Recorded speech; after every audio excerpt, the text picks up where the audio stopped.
ராவணா பார்வையாளர்கள், தமிழ் உறவுகள் மற்றும் ராவணா நல விரும்பிகளுக்கு வணக்கம். புரட்சி தமிழகம் கட்சி பறையர் பேரவை அதனுடைய தலைவராக இருந்தவர் சகோதரர் ஏர்போர்ட் மூர்த்தி செப்டம்பர் மாதம் 6ஆம் தேதி அன்னைக்கு கைது செய்யப்படுறாரு. அது என்ன சம்பவம்ன்றது தமிழ்நாடு முழுக்க பார்த்தது, லைவில் நடந்தது.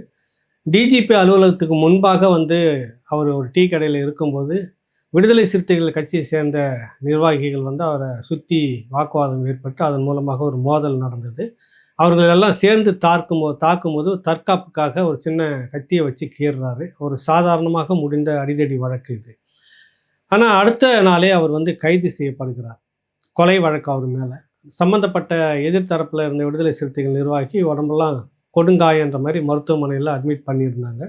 சாதாரணமான காயம் அது. அட்மிட் ஆகியிருந்தாங்க. அதை வச்சு அவர் கைது செய்தாங்க. கைது செய்து சிறையில் அடைச்சிருந்தாங்க. அவருக்கான பெயில் செஷன்ஸ் கோர்ட்டில் மூவ் ஆகிட்டு இருந்தது, தாக்கல் செய்திருந்தாங்க. அந்த பெயில் கிடைக்கக்கூடிய எல்லா சாத்தியக்கூறுகளும் இருந்தது. உடனே தமிழ்நாடு அரசு அவர் மேலே குண்டர் தடுப்பு சட்டத்தின் கீழே உங்களை கைது செய்வதாக சிறைச்சாலைக்குள்ளே இருந்து அவருக்கு மனு கொடுத்துருந்தாங்க. அவர் மேலே குண்டர் சட்டம், ஓராண்டு தடுப்பு காவல். அது குண்டர் சட்டம் என்பது கொடிய குற்றங்களை தொடர்ச்சியாக செய்து கொண்டிருப்பவர்கள், சமூகத்துக்கு தொடர்ச்சியாக சட்டம் ஒழுங்கு பிரச்சனை ஏற்படுத்தி கொண்டிருப்பவர்கள், ஒரு தவறான சம்பவத்தை மீண்டும் மீண்டும் தொடர்ச்சியாக சமூகத்தில் ஏற்படுத்திக்கிட்டு இருக்கிறவங்க, போதைப்பொருள் விற்று கொண்டு இருப்பவர்கள், அதை போதைப்பொருள் பழக்கத்தில் பல குற்றச் செயல்களை தொடர்ச்சியாக செய்து கொண்டிருப்பவர்கள், இவர்களால் இந்த சமூகத்துக்கு தொடர் அச்சுறுத்தல் இருக்கிறது என்பவர்களை மட்டும் வைக்கக்கூடிய அந்த குண்டர் சட்டத்தில் ஒரு அரசியல் கட்சி தலைவரை வைத்திருந்தார். அது பின்னாடி விடுதலை சிறுத்தைகள் கட்சியினுடைய ஒரு பெரிய அரசியல் இருக்கிறத மறக்கவே முடியாது. அந்த கட்சிக்கு ஒரு அழுத்தம், கூட்டணி கட்சி திமுகவோடு நிற்கக்கூடிய விடுதலை சிறுத்தைகள் அதனுடைய தலைவர் திருமாவளவன் ஒரு அழுத்தம் கொடுத்ததாக பேச்சு பரவலாக அந்த பின்னணியில் தான் அவர் மேலே குண்டர் சட்டம் போடப்பட்டது அப்படின்றது விவாதிக்கப்பட்டது, பேசப்பட்டது. ஒரு சொந்த சகோதர இனத்துக்குள்ளாக ஏன் இப்படி ஏர்போர்ட் மூர்த்தியை பழிவாங்கக்கூடிய நோக்கம் என்னன்னா, சமீப காலமாக விடுதலை சிறுத்தைகள் திமுக கூட்டணிக்குள்ளாக அது ஏற்படுவது அல்ல, பல்வேறு பிரச்சனைகளை இந்த திமுக ஒடுக்கப்பட்ட மக்களுக்கு, தாழ்த்தப்பட்ட மக்களுக்கு எதிராகவே செயல்பட்டு கொண்டிருக்கிறது. அதையெல்லாம் விமர்சனம் செய்ய வேண்டிய இந்த விடுதலை சிறுத்தைகள் கட்சி திருமாவளவன் விமர்சனம் செய்வதில்லை என்ற ஒரு குற்றச்சாட்டை தொடர்ச்சியாக சமூக வலைத்தளத்தில் வச்சுக்கிட்டு இருந்தார். அதை தவிர்த்து தனிப்பட்ட முறையில் அவரை பேசும்போது தாக்குவதாக விடுதலை சிறுத்தைகள் அந்த கட்சி தரப்பு நினைச்சு அந்த கோபம் தான் ஏர்போர்ட் மூர்த்தி எப்படியாவது சிறையில் வைக்கணும். குறிப்பாக ஒடுக்கப்பட்ட தாழ்த்தப்பட்ட மக்களுக்கு மத்திய அரசு கொடுத்த நிதியில் 7,833 கோடியை மத்திய அரசு இந்த ஒடுக்கப்பட்ட மக்களுக்கு பல்வேறு திட்டங்களுக்காக செலவு செய்ய வேண்டிய பணம், அதை அப்படி செலவு செய்வதற்கு மனம் இல்லாத இந்த திராவிட அரசு, திமுக அரசு மத்திய அரசு திருப்பி அனுப்பிவிட்டது எந்த விதத்தில் ஏற்புடையது? இப்படிப்பட்ட இந்த திராவிட மாடல் அரசு சமூக நீதி அரசா என்ற கேள்வியை தொடர்ச்சியாக அவர் வச்சிட்டு இருந்தது மட்டுமில்லை, ஒடுக்கப்பட்ட மக்களுடைய மொத்த பிரதிநிதியாக இருக்கக்கூடிய திருமாவளவன் இதை கேட்க தவறிவிட்டார், பஞ்சமி நிலத்தை மீட்பதற்கான கோரிக்கை முன்வைக்க தவறிவிட்டார் அப்படின்னு பல்வேறு குற்றச்சாட்டுகள் விமர்சனம் வைக்கிறத ஒட்டி இந்த முரண்பாடு அவங்களுக்குள்ள வந்தது. அதனால வேண்டி இவர் சார் இன்னொரு விஷயம் என்னன்னா, பறையர்னு சொல்லிட்டு அரசியலில் சேரிக்குள்ளே எவனா வருவான், அவனை கழட்டி அடிங்க அப்படின்ற வார்த்தையை திருமாவளவன் ஒரு முறை சொல்லியிருந்தார். அதையும் இவர் ஒரு அரசியலாக ஆக்கியிருந்தார். அப்போ ஒடுக்கப்பட்ட சேரி மக்கள்கிட்ட தான் நீங்கள் ஓட்டு கேட்டு போகணும், அப்போ நீங்கள் யார் இந்த கேள்வி வருதா இல்லையா திருமாவளவன்? இதெல்லாம் ஒரு விமர்சன போக்காக இரு தரப்பு மோதலாக மாறி அதை இந்த ஒரு அரசியல் அழுத்தம், கூட்டணி கட்சி திமுகவுக்கு இவங்க வேண்டப்பட்ட கட்சியாக இருப்பதால் அந்த அழுத்தத்தின் பேரில் வழக்கு பதிவு செய்யப்பட்டதாக முடிஞ்சது. ஆயிடுச்சு, 2 மாதங்களுக்கு மேலே ஆயிடுச்சு, 3வது மாதமும் கடந்து கொண்டிருந்தது. இந்த வழக்கு நேற்று நீதிமன்றத்தில் வந்திருந்தது. ஏற்கனவே அவர் மேலே போட்டிருந்த குண்டர் சட்டம் அது நீதிமன்றத்துக்கு அவர் கொண்டுட்டு வந்தாங்க. உடனே அடுத்த நாள் கொண்டு நேர் நிறுத்தி, சைதாப்பேட்டை நீதிமன்றத்தை நேர் நிறுத்தி ஒரு இடத்தகராறு விஷயத்தில், அடிதடி தகராறு நடந்த அந்த விஷயத்தில் பாதிக்கப்பட்ட ஒருத்தர் அவர்கிட்ட அந்த வாக்குமூலம் வாங்கி அந்த அடிப்படையில் அவர் மீது குண்டர் சட்டம் போடுவதாக காட்டியிருந்தாங்க. அப்போ நீதி அரசர் 2 பக்கம் வாதத்தையும் கேட்குறாரு, நிதானமாக கேட்குறாரு, அந்த நகல்லாம் வாங்கி படிக்கிறாரு. வழக்கு பதிவு செய்யப்பட்ட அன்று, சம்பவம் நடந்த அன்று எந்த இடத்துலையுமே ஏர்போர்ட் மூர்த்தியுடைய பெயர் குறிப்பிடப்படவில்லை. பாதிக்கப்பட்ட நபரும் ஏர்போர்ட் மூர்த்தியால் நான் பாதிக்கப்பட்டேன்னு சொல்லலை. இந்த பக்கத்தில் புகார் கொடுத்த தரப்புலையும் அந்த மாதிரி 2 தரப்புலையுமே ஏர்போர்ட் மூர்த்தி என்ற பேரே இல்லை. ஆனால் பின்னாடி இது சேர்க்கப்பட்டிருக்குது. எப்படி இது ஏற்க முடியாது, குண்டர் தடுப்பு சட்டத்தின் கீழாக நீங்கள் இவரை இந்த பிரிவில் கொண்டு கொடுத்திருப்பது ஏற்க முடியாது என்று திருப்பி அனுப்பிட்டார். திருப்பி அனுப்பின பிற்பாடு அவர் இன்னும் குண்டர் சட்டத்திலே தான் இருக்கார். ஏன்னா அது ஒரு 3 மாதங்களுக்கு பிறகு தான் 45 நாட்களுக்கு பிறகு தான் குண்டர் தடுப்பு சட்டன்றதே வந்து மறு விசாரணைக்காக ஒரு ஓய்வு பெற்ற நீதிபதிகள் 3 பேர் தலைமையில் ஒரு குழு வரணும். அந்த குழு வந்து 45 நாட்கள் கடந்து விசாரிக்கிறப்ப 2 நீதிபதி தலைமையில் உட்காந்துருக்கிறாங்க. விசாரித்தாங்க. ஏர்போர்ட் மூர்த்தி நேராக வந்து நின்னார். என் மீது போடப்பட்ட அந்த வழக்கு பொய்யாக ஜோடிக்கப்பட்டதுன்னு சொன்னார். அந்த கருத்தை அரசுக்கு அந்த நீதிபதிகள் மேலே வந்து கொடுத்துட்டாங்க. ஆனாலும் அதை அப்படியே நிறுத்தி வச்சுக்கிட்டே இருக்கிறாங்க. இது எல்லாத்துக்கும் சேர்ந்த வழக்கு நேற்று திங்கட்கிழமை வந்தது. ஏற்கனவே இந்த மாதிரி வழக்கு எனக்கு பெயில் கிடைக்க வேண்டிய நேரத்தில் குண்டர் சட்டம் போட்டது, இந்த சட்டம் செல்லாது என்று சைதாப்பேட்டை நீதிமன்றத்தில் திருப்பி அனுப்புனது, இது எல்லாம் இந்த வாதம் முன்வைக்கப்பட்ட பிறகு இவருக்கு பெயில் கிடைக்கணும் அப்படின்ற ஒரு சூழ்நிலை வருது. அரசு தரப்பு வழக்கறிஞர்கள் வந்து என்ன சொல்லக்கூடிய காரணம்னா, இல்லை இவர் மேலே ஏற்கனவே பல கேஸ்லாம் இருக்குது, அதை ஸ்டடி பண்ணணும், அதுக்கான பதிலெலாம் நாங்கள் வந்து இந்த நீதிமன்றத்தில் கொடுக்கணும், அதாவது ஒரு நேரம் வாங்கணும், உங்களுக்கு டைம் வாங்கணும், காலம் கடத்தணும், ஒரு எப்படியாவது 100 நாளுக்கு குறையாமல் சிறையில் வைக்கணும். அது எந்த கட்சி வச்சு அழுத்தம் அப்படின்லாம் தெரியல. ஸ்டாலின் அரசு இதில் தொடர்ச்சியாக தவறு செய்து கொண்டிருக்கிறது. சொல்கிறது யார் சொல்கிறதா இருந்தாலும் சரி, இப்போ ஒடுக்கப்பட்ட மக்களுடைய ஒட்டுமொத்த ஓட்டும் திருமாவளவன் மட்டுமே வாங்கி கொடுத்துட முடியாது. அது இந்த முறை அது கிடைக்குமா இல்லையான்றதெல்லாம் தெரியாது. அதுக்காக ஒரு கட்சி சாதாரண ஒரு அடிதடி வழக்கு, இந்த வழக்கில் வந்து ஒரு போட்டு குண்டர் சட்டமும் போட்டு அதுக்கு நீதிமன்ற கமிஷன் வச்சு அந்த போர்டு விசாரித்து தீர்ப்பும் சொல்லியிருக்கு. அந்த தீர்ப்பு மேலே நீங்கள் ஒரு முடிவு இன்னும் எடுக்கலை. நீதிமன்றத்தில் வந்த வழக்குக்கும் வர்றப்ப என்னன்னா, அல்ல அவர் மேலே பல வழக்குகள் இருக்கிறது, அந்த வழக்குகளுக்கான கால அவகாசம் வேண்டும். இப்போ என்னென்னா, டிசம்பர் 22க்கு பிறகு அடுத்த மாதம் அந்த 5 6ஆம் தேதி வரைக்கும் என்னவோ கிறிஸ்துமஸுக்காக லீவு. அப்போ என்ன ஆயிடுச்சுன்னா, நீதிமன்றம் ஜனவரி 8ஆம் தேதி 2026 ஒரு மாதம் தள்ளி வச்சுட்டாங்க. 4 வாரம் வீணப்போ அவர் திரும்ப சிறைக்குள்ளே, கிறிஸ்துமஸையும் தீபாவளியும் சிறைக்குள்ளே போச்சு, கிறிஸ்துமஸு அடுத்து புத்தாண்டு எல்லாமே சிறைக்குள்ளே தான் இருக்கணும். இன்னும் 1 மாதம் அவர் எப்படி இருந்தாலும் சிறைக்குள்ளே தான் இருக்கணும், மாற்று வழியே இல்லை. ஏன்னா கிறிஸ்துமஸ் லீவுன்றதுக்கு, நீதிமன்றத்தில் லீவுன்றது எல்லாருக்குமே தெரியும். இதை திட்டமிட்டே அரசு தரப்பு ஏதோ ஒரு அழுத்தத்தின் பேரில் வந்து இல்லை இவர் மேலே ஒரு வழக்கு இல்லை, 2-3 வழக்கு இருக்குது, அதெல்லாம் சாதாரணமாக ஒரு நோட்டீஸ் கொடுத்த வழக்கு, சாதாரண வழக்கு தான். இந்த வழக்கின் மேலே நாங்கள் ஒரு பதில் சரியாக சொல்லணும், எங்களுக்கு டைம் வேணும்னு எதிர்த்த அரசு தரப்பு வாங்குது. என்னென்னா கால அவகாசம் நீடிப்பது. இப்போ ஒடுக்கப்பட்ட மக்கள் தன்னிச்சையாக, குறிப்பாக திராவிடம் திமுகவுக்கு சொம்பாக ஜால்ரா அடிக்காத எதிர்த்து கேள்விகளை கேட்கக்கூடிய தலைவர்கள் எல்லாம் இந்த ஸ்டாலின் அரசு ஒடுக்கிக்கிட்டு இருக்குதா அல்லது காலி பண்ணிக்கிட்டு இருக்குதா அந்த கேள்வி விமர்சனத்தை வைப்போம். ஏற்கனவே தமிழ்நாட்டில் அறியப்பட்ட ஒருத்தர், உங்களுக்கு ஆம்ஸ்டாங் தெரியும், பகுஜன் சமாஜ் பார்ட்டியில் இருந்தவர், தேசிய கட்சி, மாயாவதி 5 முறை முதலமைச்சராக இருந்த ஒரு தேசிய கட்சி, அந்த கட்சியில் மாநில தலைவராக இருக்கக்கூடியவர், சென்னையினுடைய மையப்பகுதி சட்டம் ஒழுங்கு நாங்கள் வந்து பூ மாதிரி பாதுகாத்துட்டு இருக்கிறோம், அங்கே சட்டம் ஒழுங்கு இந்தியாவிலே இங்கே தான் முதன்மையாக நாங்கள் பாதுகாத்துட்டு இருக்கிறோம், அந்த ஸ்டாலின் தினமும் சொல்லிகிட்டு இருக்கிறாரு. பொழுது 5 சாயிற நேரத்தில் திட்டமிட்டு அவர் வந்து வெட்டி படுகொலை செய்யப்படுகிறார். அவர் வச்சு இந்த பிரச்சாரம்லாம் கடைசியாக என்னன்னா, மாயாவதி அங்கே எப்படி வந்து உங்களுக்கு கன்சிராம் வந்து ஒரு அரசியலை எடுத்தாரோ, ஒடுக்கப்பட்ட மக்களும் பிற்படுத்தப்பட்ட மக்களும் ஒன்றாக சேர்ந்து ஒரு அரசியல் அதிகாரத்தை கையில் எடுக்கணும், சம்பந்தம் இல்லாத யாரோ வந்து அதிகாரத்தில் இருந்துட்டு இருக்கிறான், நாம் 2 பேரும் தகராறு பண்ணிட்டு இங்கே இருக்கக்கூடிய, அவர் சொல்கிறது அதிகபட்சமாக இருக்கக்கூடிய வன்னியர் மக்களும் பறையர் மக்களும், அதிக பெரும்பான்மை அவங்க தான், இன்னும் இருக்கக்கூடிய மற்ற சிறுபான்மை பிசின்னு சொல்லக்கூடிய மற்றவர்கள் எல்லோரும் ஒன்றாக சேர்ந்து நாம் ஒரு அரசியலை எடுக்கணும், இன்னும் மைனாரிட்டியாக இருக்கிற நம்மளை உட்காந்துக்கிட்டு வந்து ஆட்சி செய்துட்டு இருக்கிறாங்க, யாரை சொல்கிறான்னு உங்களுக்கே தெரியும் சொல்லிட்டு இருந்தார் அவர். இந்த பிரச்சாரத்தை தான் தொடர்ச்சியாக ஆம்ஸ்டாங் வச்சுக்கிட்டு இருந்தார். இந்த அரசியல் தமிழ்நாட்டுக்கு பேராபத்தாக இருக்கும். குறிப்பாக திராவிடத்தின் பேரில் உட்காந்துட்டு குடும்ப ஆட்சி செய்துட்டு இருக்கிற இவர்களுக்கு பேராபத்தாக இருக்கும். அந்த பின்னணியில் கூட இந்த கொலை நடந்திருக்கலாம் அப்படின்னு பல கேள்விகளும் இதுக்குள்ளாக இருக்கிறது. அவர் கொலை செய்யப்பட்ட ஆம்ஸ்டாங்குடைய உறவினர் தம்பி வந்துட்டு இப்போ அது வந்து சிபிஐ விசாரணை வேணும்னு கேட்குறாரு. சிபிஐ விசாரணை வந்து கொடுத்துருக்குது, ஆனால் வழக்குகள் கோப்புகளை ஒப்படைக்கலை, மறு ஆய்வுக்கு போகுது. இல்லை சிபிஐ விசாரணைக்கெல்லாம் கொடுக்க மாட்டோம், மாநில போலீஸ் சிபிசிஐடியை விசாரிக்கட்டும். ஏன் உங்களுக்கு இதில் இவ்வளோ பதற்றம்? இதில் எந்த விஷயம் மறைக்கப்பட்டிருக்குது? என்ன காரணத்துக்காக இந்த கொலை நடந்தது? அப்போ உங்களுக்கு எதிராக ஒரு அரசியல் பேசுகிறார். கேட்டால் ரவுடித்தனம் பண்ணுறாங்க, அதை பண்ணுறாங்க, கட்ட பஞ்சாயத்து, எல்லாமே கட்ட பஞ்சாயத்து பண்ணிட்டு தான் இருக்கிறாங்க. சட்டம் தான் மாறுது, கலர் தான் மாறுது, எல்லாருக்குமே ஒரு விதத்தில் கட்ட பஞ்சாயத்து பண்ணிட்டு தான் இருக்காங்க, எல்லாம் நடந்துக்கிட்டு தான் இருக்குது. அதுக்காக இப்படி கொலை செய்யப்படுவது நியாயமா அப்படின்ற கேள்வி இருக்குதா இல்லையா? அப்போ இங்கே என்ன உறுத்தலாக இருக்குன்னா, அந்த திராவிடத்துக்கு எதிராக குறிப்பாக அந்த திமுக எடுக்கக்கூடிய அந்த திராவிட மாடல் அரசுன்ற ஒரு குடும்ப ஆட்சிக்கு எதிராக ஒரு அரசியல் இங்கே யாரும் பேசிடக்கூடாது. அந்த பின்னணியில தான் ஆம்ஸ்ட்ராங் வந்து பழி தீர்க்கப்படுகிறார். இப்போ அதே பின்னணியில் இன்னொரு விஷயத்தில் இந்த திராவிடத்தை திமுகவை தொடர்ச்சியாக தோல் உரிச்சிக்கிட்டு வர்றவர் ஏர்போர்ட் மூர்த்தி. இவர் எப்படியாவது பழி வாங்கணும், சிறைக்குள்ளாகவே வச்சு. அவர் ஏற்கனவே உடல் பிரச்சனைகள்லாம் இருக்குது, பல உபாதைகள் இருக்கிறது. கடந்த முறை பார்த்ததை விட 2வது முறை இப்போ பார்த்ததுக்கு உடல்லாம் மெலிஞ்சிருக்குதுன்றது சொல்கிறாங்க. சிறைக்குள்ளாக எது நடந்தாலும் சரி, அதுக்கு இந்த திராவிட முன்னேற்ற கழக ஆட்சி தான் பொறுப்பேற்க வேண்டும். இந்த மக்கள்கிட்ட தேர்தல் நெருங்கிச்சு, நீங்கள் ஓட்டு கேட்டு போகணும். குறிப்பிட்ட ஒரு கட்சி மட்டுமே உங்களுக்கு ஓட்டு வாங்கி தந்துடாது. அந்த பறையர் சமூகத்தைச் சேர்ந்த பல்வேறு அமைப்புகள், பல்வேறு கட்டமைப்புகள் எல்லோரும் கொதிச்சு போயிருக்குது.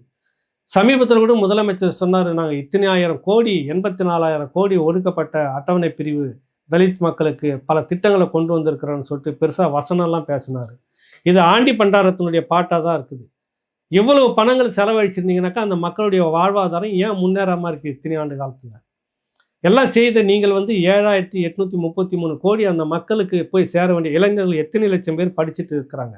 பக்கத்தில் இருக்கக்கூடிய ஹைதராபாத் அரசு அப்படி வந்த பணத்தை அந்த ஒடுக்கப்பட்ட பட்டியலின மக்கள், தாழ்த்தப்பட்ட மக்கள்னு சொல்கிற அந்த மக்களுக்கெல்லாம் 25 லட்சம் தனித்தனியாக பிரித்து கொடுத்து சொந்த தொழில் தொடங்க சொல்லி இன்னைக்கு மேலே முன்னுக்கு கொண்டு வந்திருக்குதாங்க. ஆனால் நீங்கள் பெரியாரை சொல்கிறீங்க, சமூக நீதியை சொல்கிறீங்க, இந்த மக்களுக்கு நாங்கள் தான் விடிவெளின்னு சொல்கிறீங்க. அந்த பணத்தை திருப்பி அனுப்புங்க. இது எந்த விதத்தில் நியாயமானது? இதை தான் ஏர்போர்ட் மூர்த்தி தொடர்ச்சியாக சொல்லிட்டு இருக்கிறார். நீங்கள் யாரா எங்களை ஆண்டுகிட்டு இருக்குது? இதை தான் சொல்கிறாரு. இருக்கக்கூடிய ஒடுக்கப்பட்ட அட்டவணை பிரிவு தலைவர்கள் எல்லாருமே நீங்கள் எழுச்சியாக பேசக்கூடியவர்கள் அரசியலிருந்து அப்புறப்படுத்திட்டு இருக்குது திமுக அரசு. அதை அம்பலப்படுத்திட்டு இருந்தார் ஏர்போர்ட் மூர்த்தி. அதற்கு சாதகமாக சொந்த சகோதர கட்சி ஒன்று அது அழுத்தம் கொடுக்குறது, அதை பயன்படுத்துது இந்த திமுக. இந்த விவாதம் நான் இங்கே பேசலை, ஐக்கிய நாடுகள் சபையில் ஒருத்தர் பேசியிருக்கிறாரு. குறிப்பாக ஒடுக்கப்பட்ட மக்கள் இந்த அரசியலில் எழுச்சி பெற்று வந்துவிடக்கூடாது என்பதற்காக இந்த திமுக தொடர்ச்சியாக பழி வாங்கிக்கிட்டு இருக்குது.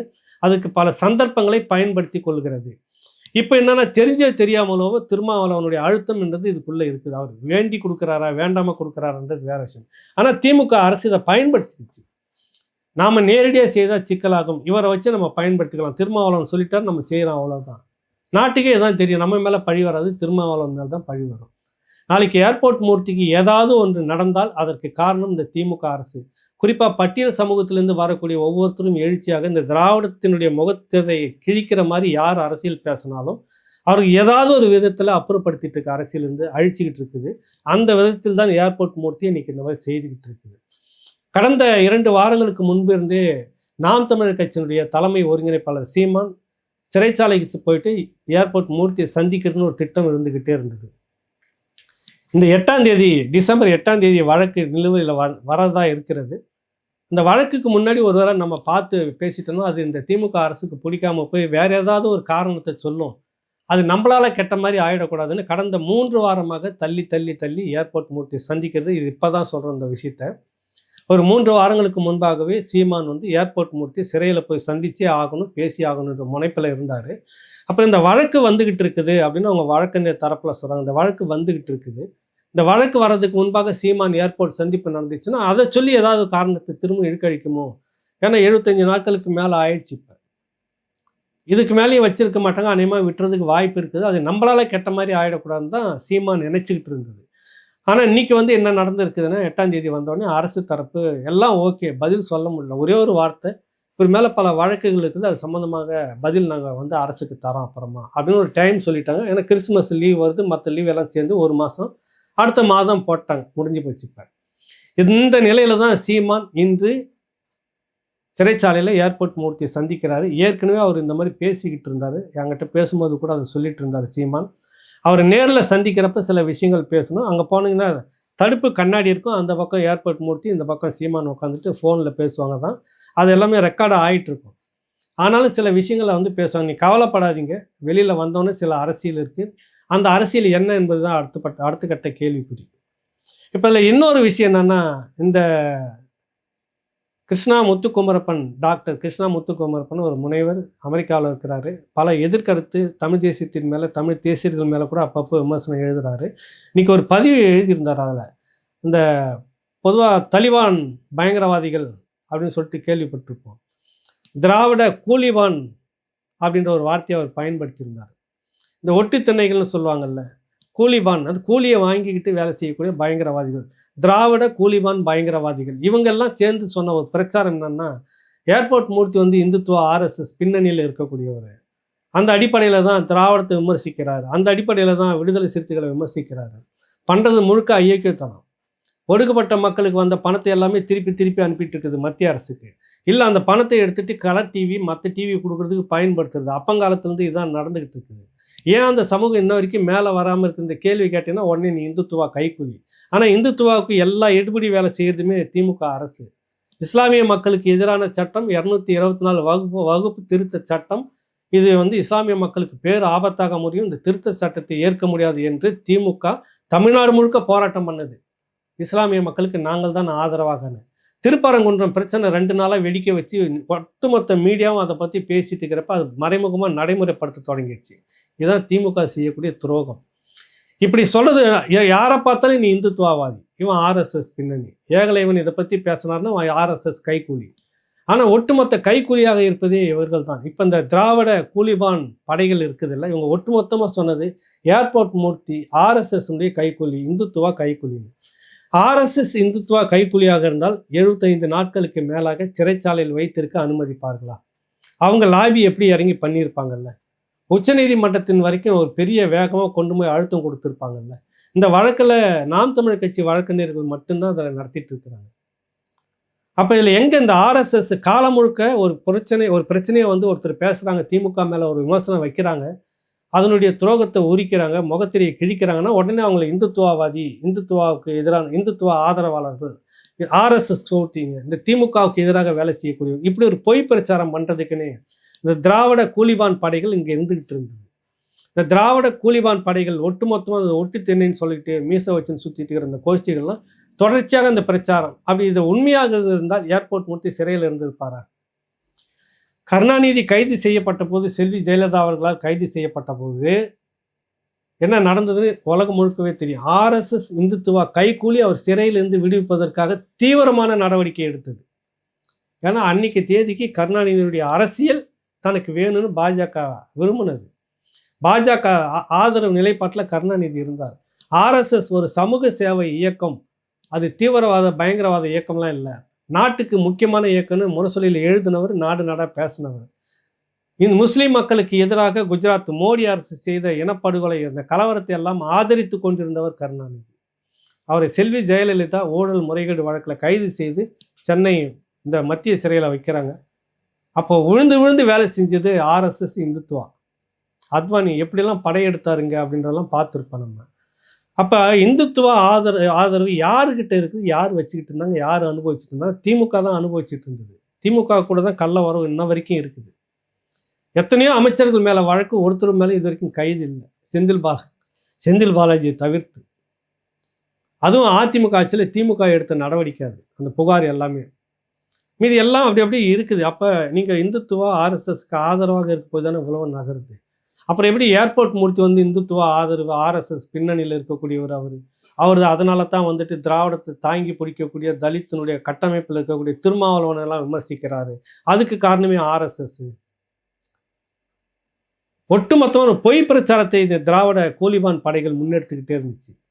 இதை அம்பலப்படுத்தி உடைக்கணுன்றது தான் சீமானுடைய சந்திப்பு. இன்னைக்கு இந்த சந்திப்புக்கு பிறகு சீமானுடைய பேச்சு வேற மாதிரி இருக்கும். யார் இங்கே வந்துட்டு இந்துத்துவ ஆர்எஸ்எஸ்னுடைய கைக்கூலிகள் யார், திராவிட கூலிபான் படைகளுடைய பொய் பிரச்சாரம் என்ன என்றது தான் இன்னைக்கு அவர் பேசின அந்த விஷயம். ஏர்போர்ட் மூர்த்தியை பார்த்துட்டு வந்து அவர் பேசின அந்த விஷயம் இதை தான் அம்பலப்படுத்துது. அவர் ஆர்எஸ்எஸ்ஸோ இல்லை இந்துத்துவாவோ இல்லை பாரதிய ஜனதா கட்சியினுடைய ஆளுங்கட்சிக்கு ஆதரவாக இருந்திருந்தால் இந்நேரம் எச்.ராஜாவில் இருந்துட்டு இந்துத்துவ தலைவர்கள் அத்தனை பேரும் அவருக்காக பேசியிருப்பாங்க. அன்றைக்கி ஒரு நாள் கைது பண்ணது கண்டனம் அப்படின்னு சொல்லிட்டு போய் அதோட சுருட்டி வச்சுட்டு போயிட்டாங்க. யாருமே அவரை திரும்பி பார்க்கல. அது ஆயிடுச்சு, 100 நாள் கடக்க போகிறது. ஒருத்தர் கூட திரும்பி பார்க்கல. இந்துத்துவாவில் இருக்கக்கூடிய ஆர்எஸ்எஸ்ல இருக்கக்கூடிய யார் ஒருத்தருமே இவரை வந்து திரும்பி பார்க்கல. ஏன்னா பாரதிய ஜனதா கட்சிக்கு ஏர்போர்ட் மூர்த்தி வேணுமா, திருமாவளவனுடைய தலித் அரசியல் வேணுமானா திருமாவளவனை தான் பார்க்கும். அதுக்கு கடந்த காலங்களில் பல உதாரணம் சொல்ல முடியும். சிதம்பரம் தொகுதியில் பாரதிய ஜனதா கட்சியில் தடா பெரியசாமி சீட்டு கேட்குறாரு. தடா பெரியசாமி அங்கே போட்டியிட்டார்னாக்கா அந்த கூட்டணியில் கட்டாயம் விடுதலை சிறுத்தைகள் திருமாவளவன் தோற்று விடுவார். அப்போ ஒரு பெரிய லாபி நடந்தது. தடா பெரியசாமி அவரும் ஒரு தலித் அமைப்பில் இருந்துட்டு இருந்தவர். தமிழரசன் பொன்பரப்பி தமிழரசனோட இருந்தவர், விடுதலை சிறுத்தைகளிலும் இருந்து வெளியேறி இருந்தவர். சரியான ஒரு போட்டியாக அன்றைக்கி இருந்திருக்கும். அவருக்கு கொடுக்காம பாரதிய ஜனதா கட்சி வெள்ளூரில் இருந்த ஒரு பெண்ணை கொண்டு வந்து அங்கே நிறுத்துகிறாங்க பாரதிய ஜனதா கட்சி. அப்போ எந்த அளவுக்கு பாரதிய ஜனதா கட்சியினுடைய லாபி திருமாவளவனுக்கு சாதகமாக போயிருக்குன்றதை நீங்கள் பார்க்கலாம். இப்போ இதெல்லாம் சொல்கிறதால என் மேலேயும் விமர்சனம் வைக்கலாம். திரும்ப அவருடைய அந்த தாலிபான் கூலிப்படைகள்ன்ற மாதிரி இங்கேயும் சில கூலிப்படைகள் என்னை பற்றி விமர்சனம் பண்ணலாம், தப்பு இல்லை, அது ஒன்று பண்ணுங்க. பதில் விமர்சனம் இனிமேல் வேறு மாதிரி தான் இருக்கும். உங்களை பற்றி யாரும் எதுவும் விமர்சனம் பண்ணிடக்கூடாது, பேசிடக்கூடாது. நீங்கள் செய்கிறது எல்லாமே ரைட் அப்படின்னு நீங்கள் நினச்சிட்டு இருக்கிறீங்க. ஒரு பார்க்குறவங்க மேலெல்லாம் ஆர்எஸ்எஸ் கூலிப்படைகள் இந்துத்துவாவுக்கு ஆதரவாக இருக்குது அப்படின்றப்ப ஏன் ஏர்போர்ட் மூர்த்திக்கு இவங்க யாருமே வரல? ஏன்னா அவங்க பார்க்குறாங்க யார் அரசியல் நமக்கு தேவைப்படுதுன்னா, உங்கள் அரசியல் ஒரு காலத்தில் நாளைக்கு தேவைப்படலாம். அவங்களுக்கு ஏதோ ஒரு அண்டர் கிரவுண்ட் டீலிங் இருக்கலாம். திமுகவும் பாரதிய ஜனதா கட்சியும் அண்டர் கிரவுண்ட் டீலிங் அப்படின்னு சொன்னதே திருமாவளவன் தான் சொன்னார். ஏன்னா பல வழக்குகள் கைது பண்ணலை. இப்போ கூட குன்றத்தூர் திருப்பரங்குன்ற விஷயத்தில் வந்து பார்த்தீங்கன்னாக்கா கைது பண்ணணும், இந்த இந்து மத விஷயத்தில் கைது பண்ணணும், சில பேரை உபா சட்டத்தில் கைது பண்ணணும்னு திருமாவளவன் சொல்கிறார். திமுக அரசு கேட்கவே இல்லை. பாரதிய ஜனதா கட்சிக்கு ஆதரவாக இருக்குது திமுக. இது அவருக்கு நல்லாவே தெரியுது. அப்போ யாருக்கு ஆதரவாக இருக்கிறாங்கன்னு இந்த நாட்டு மக்கள் முழுக்க நல்லாவே தெரியுது. இதைத்தான் சிறைச்சாலையில் இருந்து சீமான் சந்தித்துட்டு வந்த பிறகு பட்டவர்த்தனமாக அம்பலப்படுத்த போகிற அரசியல். இந்த விஷயத்தை கடந்த சில நாட்களுக்கு முன்பாக பேசிக்கிட்டு இருந்தார். இவ்வளவு நாளும் ஏர்போர்ட் மூர்த்தி இந்துத்துவாவுக்கு ஆதரவு இந்த திமுக அதனுடைய ஒட்டுத்தண்ணிகள்லாம் சொல்லிக்கிட்டே இருந்ததுங்க ஐயா. நான் ஏர்போர்ட் மூர்த்தியை சந்திக்காமல் இருந்ததுக்கு காரணம் நம்மளால் அந்த ஜாமீன் கிடைக்கிறது கெட்டிடக்கூடாது என்பதற்காக இருந்தார். ஆனால் நேற்று வந்த வழக்கு இந்த மாதிரி முடிஞ்சிருக்கு. அதனால் சிறைச்சாலையில் போய் பார்த்தே ஆகணும். பார்த்துட்டு வந்த பிறகு இதை அம்பலப்படுத்தணும். யார் திராவிடம் வந்து ஆர்எஸ்எஸ்னுடைய கைக்கூலியாக இருக்கிறதா அல்லது நாம் கைக்கூலியாக இருக்கிறோமா அப்படின்னு. எல்லாவற்றுக்கும் மேலாக ஏர்போர்ட் மீட்பு மேலே என்ன காரணம் அப்படின்னாக்கா, பஞ்சமி நில மீட்பு விஷயமாக திருப்போரூரில் நடக்குது. அது ஒரு பெரிய சலசலப்புக்கு உருவாகுது. அந்த சலசலப்புக்கு காரணமே ஒரு குறிப்பிட்ட தலித் கட்சி தான்.